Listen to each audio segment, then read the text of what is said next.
मोठ्या प्रमाणात बुलंद होऊ लागला, त्यामुळे सरकारला ते बिल मागे घेतल्याशिवाय पर्याय नव्हता आणि सरकारने ते बिल मागे घेतलेलं आहे. आता सरकारचं तुमच्याकडे वक्रदृष्टी आहे असं मी का म्हणतो, सरकारच्या एक गोष्ट लक्षात आली, राहुल गांधी यांची पदयात्रा असेल, ज्या 2 पदयात्रा निघाल्या कन्याकुमारी ते काश्मीर आणि मणिपूर ते मुंबई, ह्या ज्या 2 पदयात्रा निघाल्या त्याला जो मेनस्ट्रीम मीडिया होता, म्हणजे जे मोठी वर्तमानपत्र आणि मोठी चॅनल्स होती, त्यांनी पूर्णपणे बायकॉट केलं होतं. तुम्हाला राहुल गांधी कुठे हे अजिबात दिसत नव्हतं.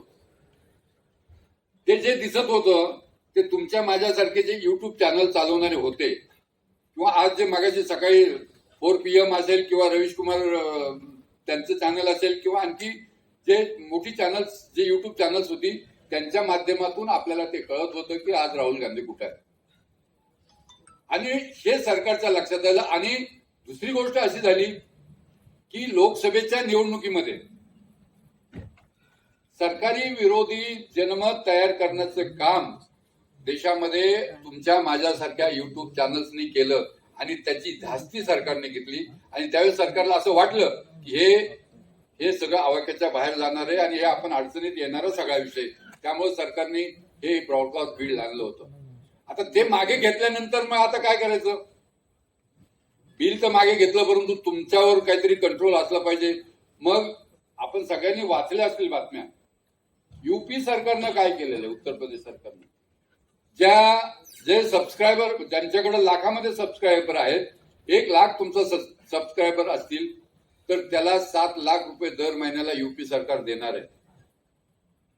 तुमचं 50,000 जर तुमचे सबस्क्रायबर असतील तर त्याला 5 लाख रुपये मिळणार आहेत. तुमचे 25,000 सबस्क्रायबर असतील तर त्याला काय 15-20 लाख रुपये मिळणार आहेत.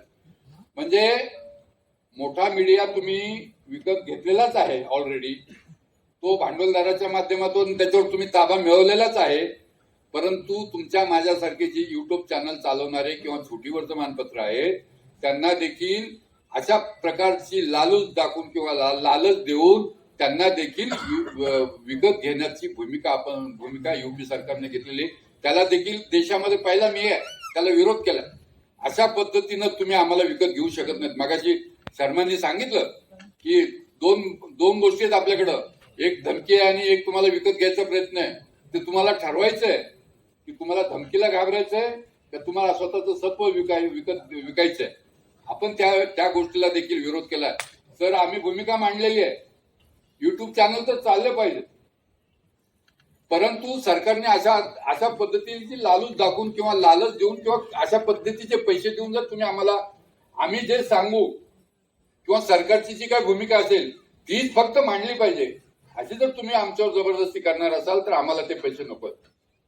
सरकारने तिथं काही मोठ्या चॅनलला जाहिराती देखील दिल्या. आपण राज्य सरकारकडे आपण 2 गोष्टीची मागणी केलेली आहे डिजिटल वाल्यांसाठी. पहिली गोष्ट, डिजिटलला ज्या पद्धतीनं तुम्ही दैनिकांना जाहिराती देता तसं सबस्क्रिप्शन बघून तुम्ही आम्हाला देखील डिजिटलच्या जे चांगले चॅनल चालतात, ज्यांचा कंटेंट चांगला असतो आणि ज्यांना लोक बघतात, अशा चॅनल्सला तुम्ही जाहिराती दिल्या पाहिजेत अशी मागणी आहे. मध्यंतरी लाडकी बहीणच्या निमित्तानं जो काही प्रचंड जाहिरातीवर 500 कोटी रुपये खर्च करण्याचं धोरण सरकारने अवलंबिलं त्याला देखील आपण विरोध केलेला आहे. म्हणजे 48,000 कोटीची योजना आणि त्याच्यावर 500 कोटीचं जाहिरातीवर खर्च, तर हे काही बरोबर नाही. ही भूमिका आपण त्यावेळेस मांडली. परंतु तुम्ही जर जाहिराती देणार असाल तर त्या जाहिराती जशा प्रिंटला मिळायला पाहिजेत, जशा इलेक्ट्रॉनिकला मिळायला पाहिजेत, त्याच पद्धतीच्या जाहिराती ह्या डिजिटलमध्ये काम करणाऱ्या पत्रकारांना देखील मिळाल्या पाहिजेत.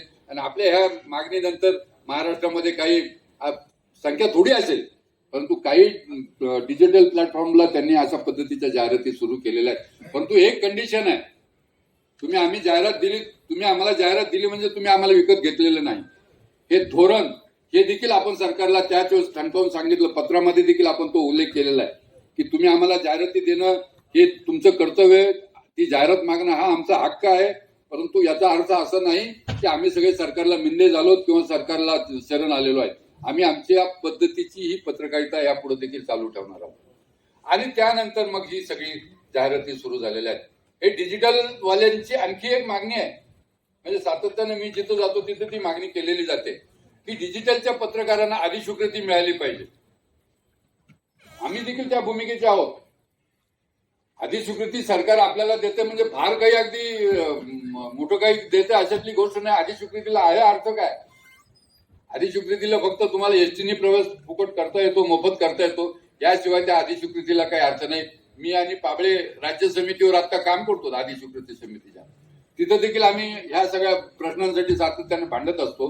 परंतु सरकारनं अजून ते धोरण देखील अवलंबिलेलं नाही. मगाशी सांगितलं गेलं की डिजिटल प्लॅटफॉर्मला नोंदणी अजून व्यवस्थित केली जात नाही. जसं रजिस्टर ऑफ न्यूज पेपरकडे आपण आपल्या वर्तमानपत्राची, प्रिंट माध्यमांची किंवा पब्लिकेशनची आपण नोंदणी करतो, त्या पद्धतीचा एक प्लॅटफॉर्म तुम्ही तयार करा आणि त्याला कुठंतरी शिस्तबद्ध साच्यामध्ये तुम्ही त्याला बसवा. आणि जे चॅनल्स व्यवस्थित चालवतात त्यांना तुम्ही जाहिराती द्या, त्यांना अधिस्वीकृती द्या आणि त्यांना जे काही प्रिंटला आणि जे काही इलेक्ट्रॉनिकला ज्या काही गोष्टी देतात ते सगळ्या गोष्टी तुम्ही आमच्या या डिजिटल मीडियावाल्याला देखील दिल्या पाहिजे.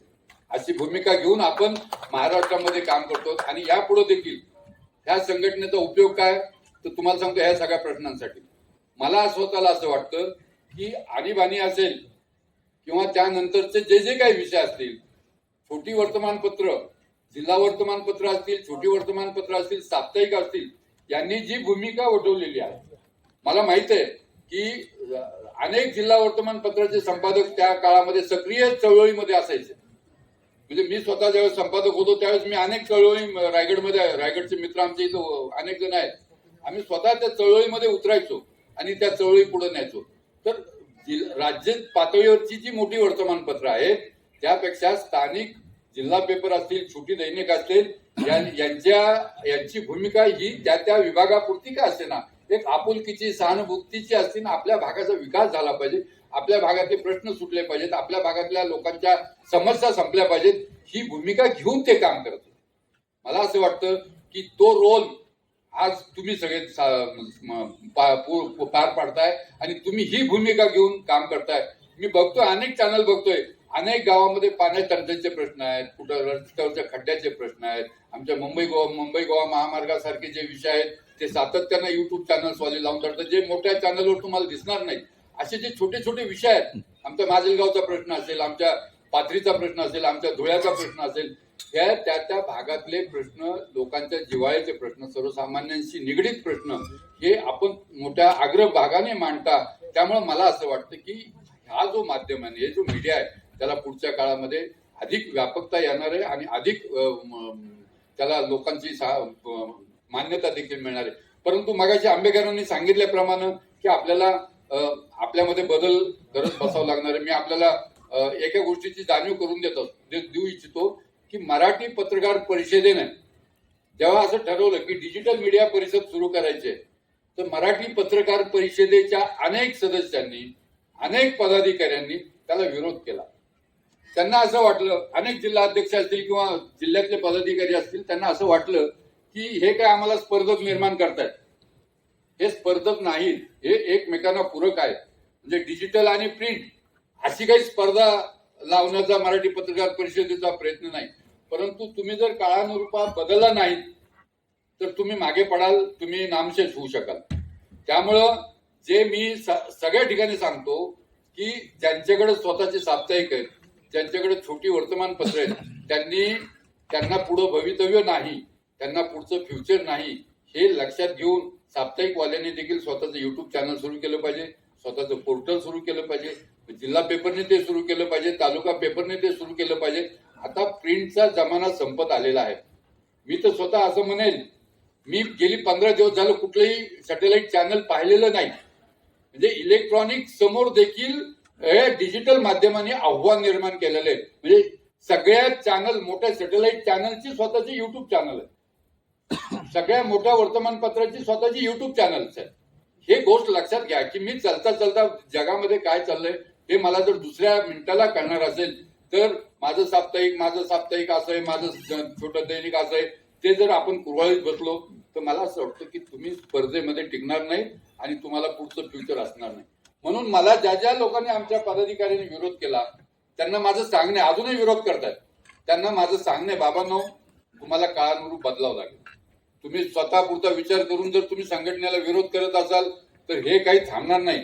आणि मराठी पत्रकार परिषद असेल किंवा आमची डिजिटल मीडिया परिषद असेल, कोणी त्याला विरोध केला म्हणून आम्ही पुढची पावलं टाकण्याचं काही थांबणार नाही. त्यांना आमच्या बरोबर येण्याचा प्रयत्न करावा लागेल. आणि जे विरोध करणारे आहेत आणि ज्यांना असं वाटतं की नाही या आम्हाला स्पर्धक येत आहेत, तर त्यांनी बाजूला व्हावं सरळ. ह्या तुम्हाला मुख्य प्रवाहामध्ये तुम्हाला जर सामील व्हायचं असेल तर ह्या प्रवाहाबरोबर चालण्याची तयारी तुम्हाला दाखवावी लागणार.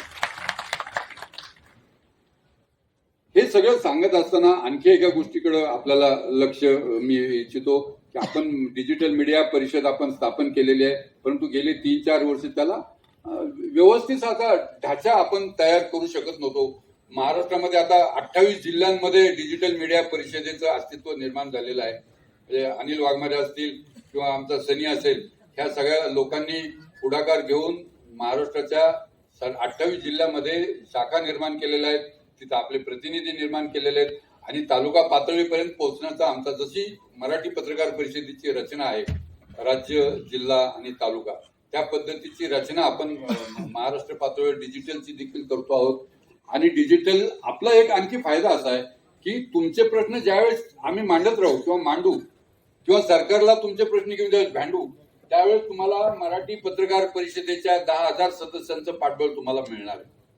म्हणजे महाराष्ट्रामध्ये असे दुसरं कुठलंही तुमच्या साठी नाही. कुणी अनेक जण मी बघत असतो की मुख्यमंत्र्यांना पत्र पाठवलं आणि त्याच्या मोठमोठ्या बातम्या छापून आणल्या, त्यांनी काही प्रश्न सुटणार नाहीत. आपल्याला दोन्ही पातळ्यांवर लढावं लागतं. एक तर तिथं जाऊन गाठी भेटी घ्यावंच लागतात, परंतु नुसत्या गाठी भेटी घेऊनही काय होत नाही. तर अनेकदा आपल्याला रस्त्यावर उतरावं लागतं. रस्त्यावर उतरण्याची भूमिका मराठी पत्रकार परिषदेनं सातत्यानं घेतलेली आहे.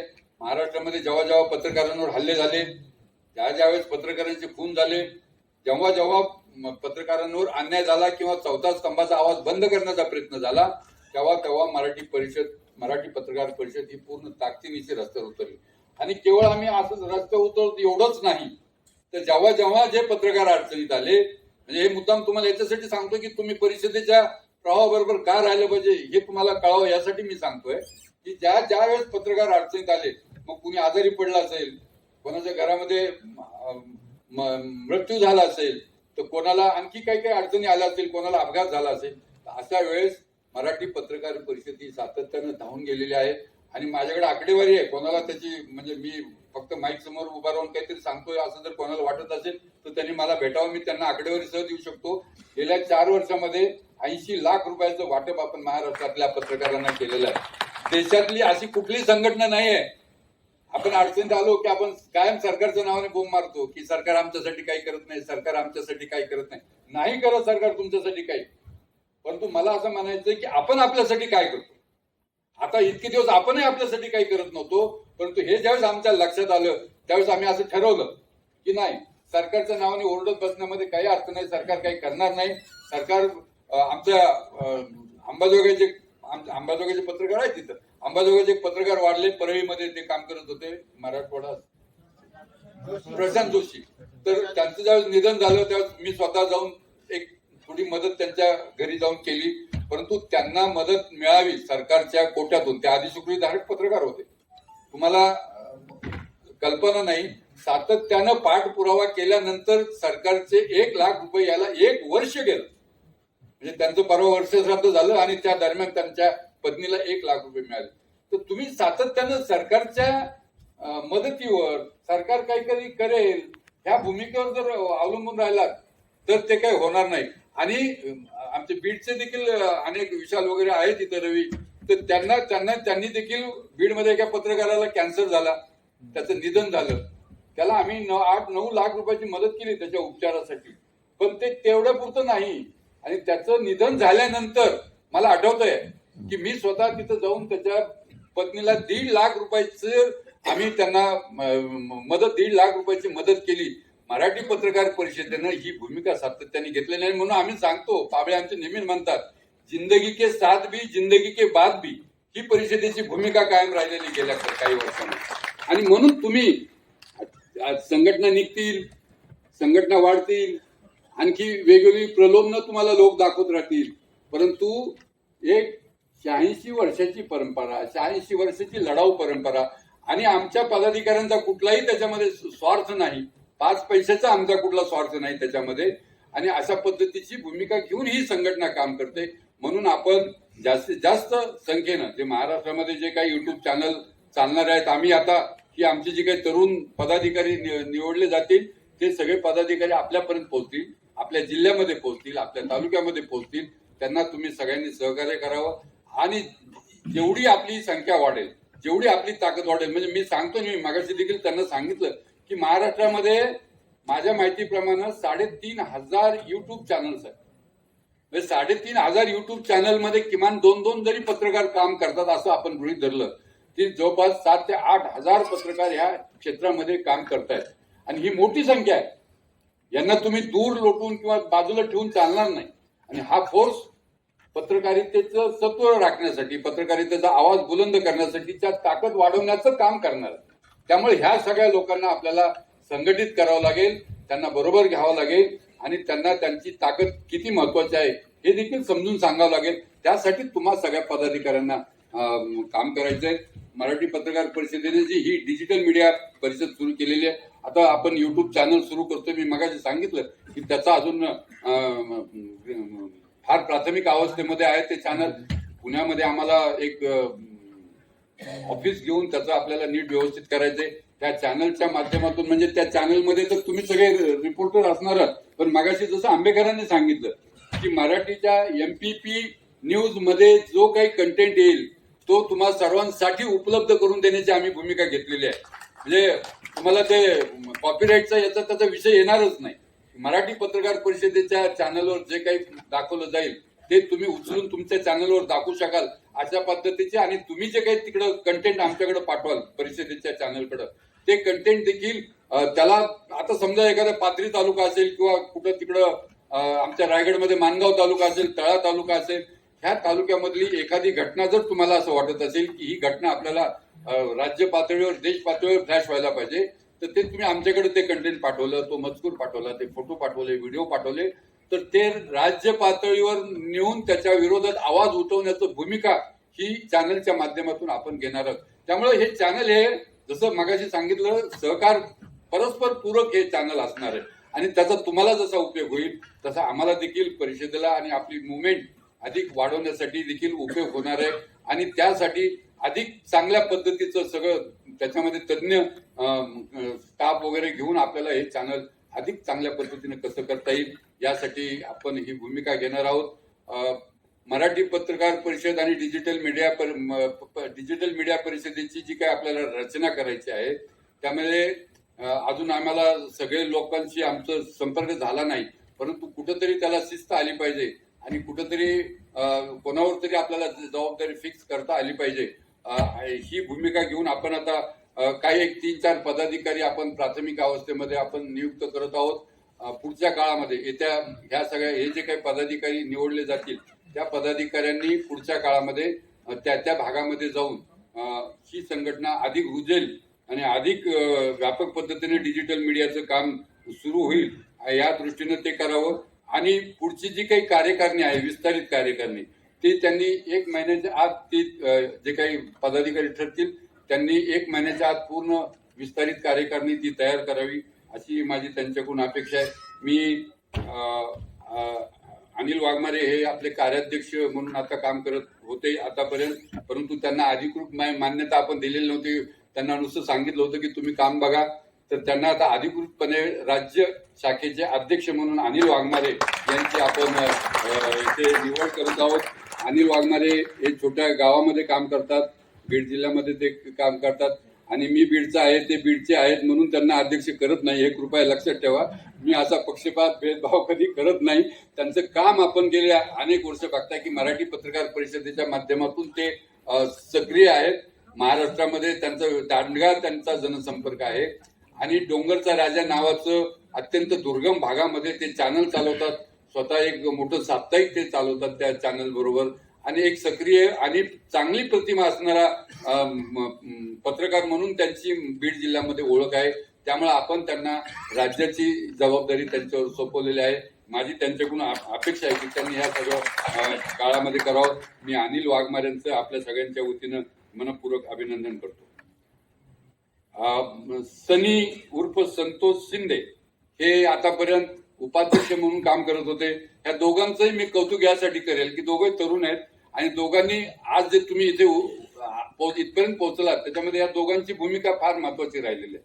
आणि या दोघांनी सगळ्यांची नेटवर्क उभा करून महाराष्ट्रातून सगळ्यांशी संपर्क साधून एक मोठं नेटवर्क आपलं मराठी पत्रकार डिजिटल मीडिया परिषदेला आज जे काही थोडंफार नाव लौकिक मिळालंय ते त्या दोघांचा मोठा सिंहाचा वाटा आहे.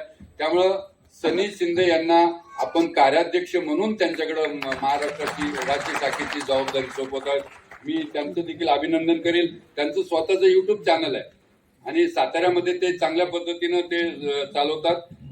माय मराठी 24 तास असं त्यांच्या युट्यूब चॅनलचं नाव आहे. चांगला प्रेक्षक वर्ग आहे, त्यांचं सबस्क्रिप्शन चांगलं आहे. त्याच्यामुळे त्यांना या क्षेत्रातला अनुभव आहे आणि मराठी पत्रकार परिषदेचं जे चॅनल आपण डेव्हलप करतो आहोत तर त्यांची जबाबदारी देखील सनी शिंदेकडे आपण दिलेली आहे आणि त्यांनी आज जे काही दाखवलं मगाशी प्राथमिक अवस्थेतलं ते त्यांनी तयार केलेलं आहे. त्यांचं मी आणि अभिनंदन करतो. त्यानंतर उपाध्यक्ष म्हणून आपण अनिल उंबरकर जे बुलढाणा जिल्ह्यामध्ये सेगावमध्ये काम करतात.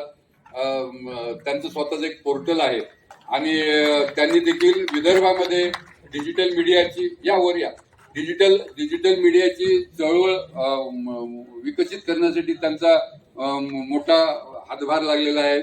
आणि आपण सगळे मिळून शेगावला ज्यावेळेस जाऊ त्यावेळेस 2 मिनिटांमध्ये दर्शन घडण्याचं काम महाराजांचं दर्शन करण्याची जबाबदारी देखील त्यांच्याकडे आहे. त्यामुळे त्यांचं देखील मी अभिनंदन करतो. ते गेले अनेक वर्ष प्रिंट मीडियामध्ये काम करत होते, लोकमतचं ते काम करत होते. आज ते आता डिजिटलमध्ये देखील आलेले आहेत. त्यांचंही मी अभिनंदन करतो. आता हे मुख्य 3 पदाधिकारी झालेले आहेत. यांनी एकत्र बसून आणि महाराष्ट्रामध्ये जे काही चांगले वेगवेगळ्या भागातले जे काही युट्यूब चॅनल्स आहेत त्यांची माहिती घेऊन त्यांनी आमच्याकडे शिफारस करावी आणि राहिलेली नंतरची कार्यकारिणी आपल्याला 1 महिन्याच्या आत त्याचा पूर्ण करायचे. परंतु काही कार्यकारिणीचे सदस्य देखील आपण नियुक्त करतोय आजच्या याच्यामध्ये. मल्हार संतोष पवार, आपल्या सगळ्यांना माहिती आहे की संतोष पवार हे मराठी पत्रकार परिषदेचे सरचिटणीस राहिलेले आहेत. आदिस्वीकृती समितीवर आमच्या बरोबर ते काम करत होते. माझे कौटुंबिक मित्र होते आणि हे वरील तर त्यांचे चिरंजीव आहेत मल्हार म्हणून आणि त्यांचं महाराष्ट्र न्यूज 24 तर 17 लाख सबस्क्रायबर ह्या चॅनलच्या आहेत. माथेरान आणि नेरळ सारख्या दुर्गम भागातून हा चॅनल चालवतो आणि याच्या माध्यमातून त्यांनी अत्यंत चांगलं काम ह्या सगळ्या भागामध्ये केलेलं आहे. तर त्याला अजून तरुण आहे, 20-22 वर्षाचं वय देखील नसेल, पण आपल्याला त्याला प्रवाहामध्ये घ्यायचंय. त्याला बरोबर घेऊन त्याला कार्यकारिणीवर राज्य कार्यकारिणीचा सदस्य म्हणून त्याला आपण येथे नियुक्त करत आहोत. त्याच पद्धतीनं चंदगडमध्ये अनिल धुपमाळ, चंदगड म्हणजे कोल्हापूर जिल्हा, गेल्या अनेक वर्ष ते त्यांचं तिकडे डीबीसी न्यूज नावाचं चॅनल आहे आणि त्यांचं अभिनंदन यासाठी वर या की सगळे पत्रकार म्हणून ते चॅनल चालवतात. म्हणजे सहकाराचं मगाशी आंबेकरांनी सांगितलं ना, ते एक उदाहरण मला चंदगडमध्ये दिसलं आणि मी तिथं स्वतः जाऊन आलो त्या चंदगडला. आणि चंदगड उदरगड वेगळं. तर त्यांचं ते देखील चांगल्या पद्धतीने करतात. तर कार्यकारिणीचे सदस्य म्हणून त्यांची आजच्या या बैठकीमध्ये आपण निवड करतो आहोत. आणि आमचे जितेंद्र शिरसाट जे बीड जिल्हा डिजिटल मीडिया परिषदेचे अध्यक्ष होते 2 वर्ष, तर त्यांना आम्ही सांगितलं की आता तुम्ही तिथं थांबा, नवीन लोकांना आपण बीडमध्ये संधी देऊ.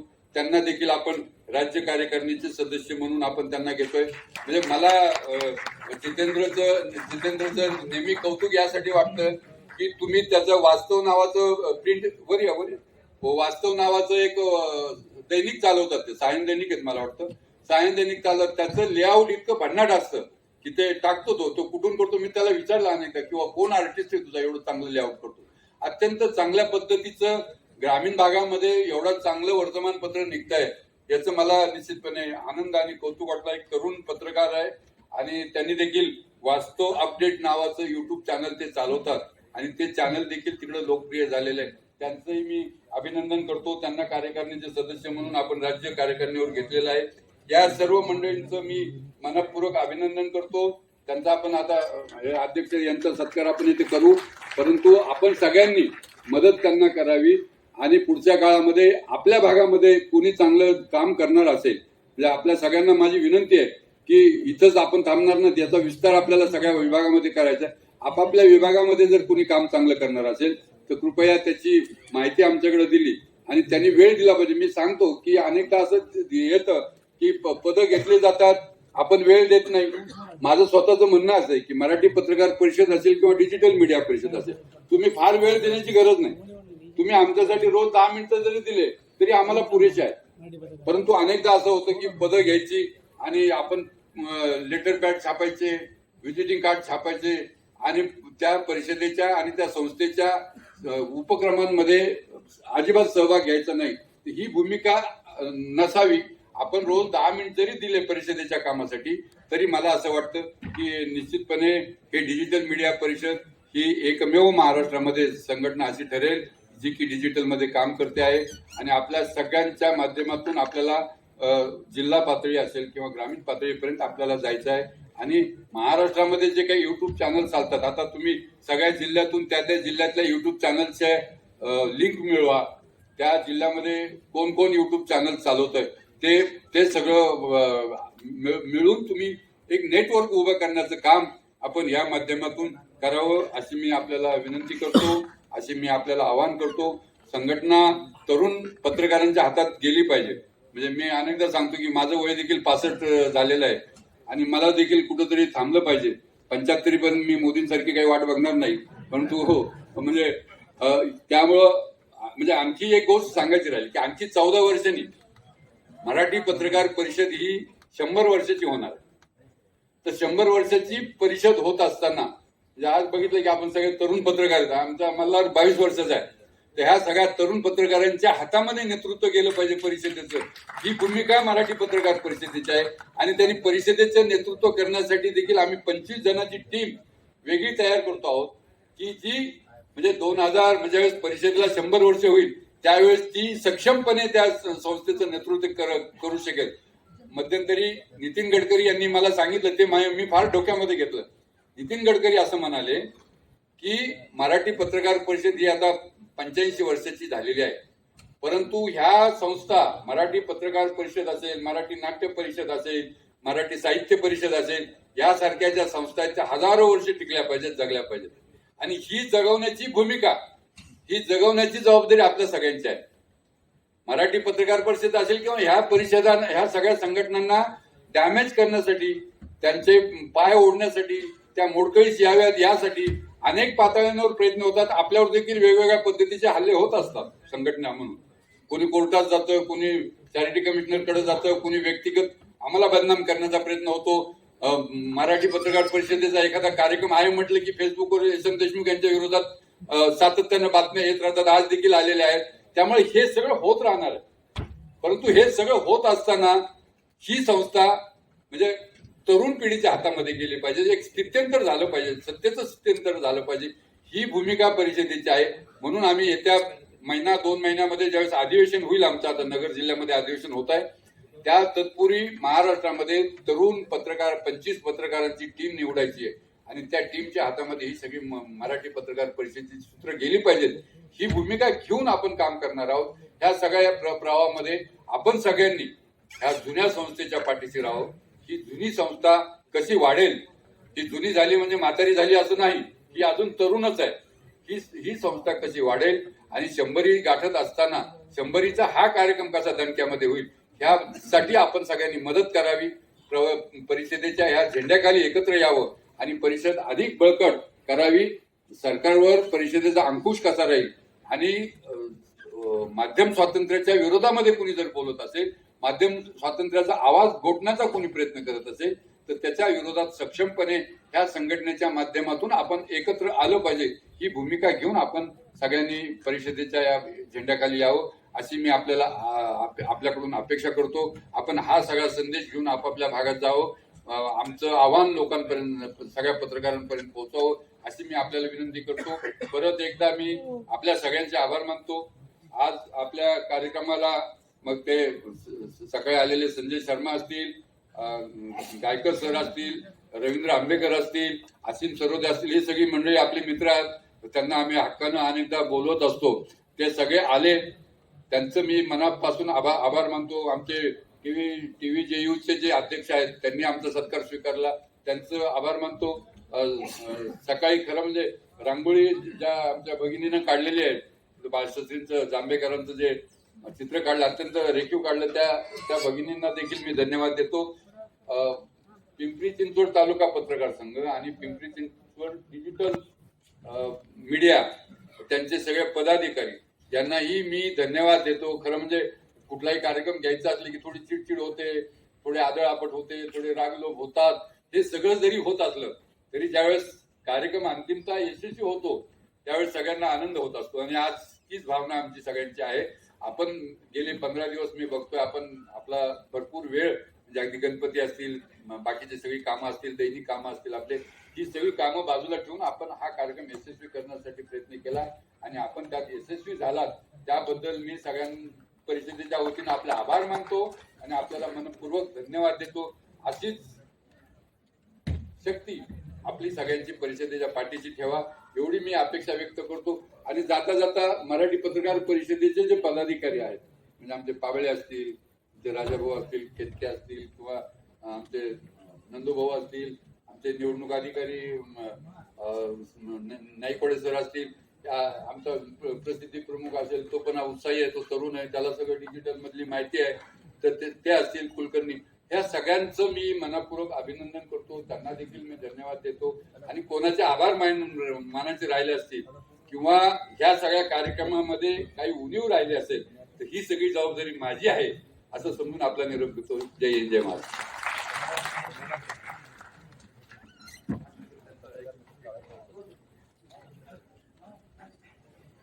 धन्यवाद आदरणीय देशमुख सर. खऱ्या अर्थानं चौफेर ज्ञान ज्यांच्याकडे आहे ते आदरणीय देशमुख सर आहेत. कारण मला वाटतं देशमुख सर तुम्ही एक व्यक्ती नाही तर तुम्ही एक विचार आहे, तुम्ही एक विचार नाही तर तुम्ही एक चळवळ आहे, आणि तुम्ही एक चळवळ नसून तर माणसातला माणूस निर्माण करणारी एक माणुसकीची प्रयोगशाळा आहे. आणि या माणुसकीच्या प्रयोगशाळेनं अतिशय सुंदर पद्धतीचं मनोगत आणि आपल्या सर्वांशी संवाद साधलेला आहे. त्यामुळे देशमुख सरांचं मी मनापासून अभिनंदन करतो, त्यांचं धन्यवाद मानतो. आणि खरं तर या ठिकाणी कार्यक्रमाच्या निमित्तानं दरम्यानच्या काळामध्ये ज्यांचं आगमन झालेलं आहे असे